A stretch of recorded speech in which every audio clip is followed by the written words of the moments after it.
One of the biggest earthquakes to hit the South Pacific in modern history forced thousands of people in New Zealand to evacuate and triggered tsunami warnings across the world Friday, but it did not appear to cause injuries or major damage because it struck in remote ocean. The magnitude 8.1 quake was the largest in a series of tremors that hit the region over several hours, including two earlier quakes that registered magnitude 7.4 and magnitude 7.3. The earthquakes triggered warning systems and caused traffic jams and some chaos in New Zealand as people scrambled to get to higher ground. Residents recorded videos of small wave surges in some places, including at Tokomaru Bay near Gisborne.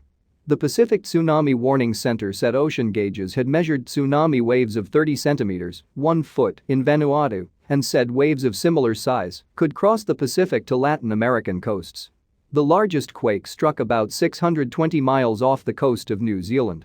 One of the earlier quakes hit much closer to New Zealand and awoke many people as they felt a long, rumbling shaking.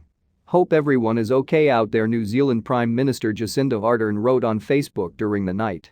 After the largest quake, civil defense authorities in New Zealand told people in some coastal areas to immediately get to higher ground. Emergency Management Minister Kiri Allen told reporters that people had followed the advisory. They felt the long or strong earthquakes, and they knew to grab their bag and head into the highlands, she said. "I can only thank and acknowledge the tireless efforts of the men and women from up and down the coast who knew how to act, when to act, and what to do." The U.S. Geological Survey said it was centered near the remote Kermadec Islands at a depth of 12 miles.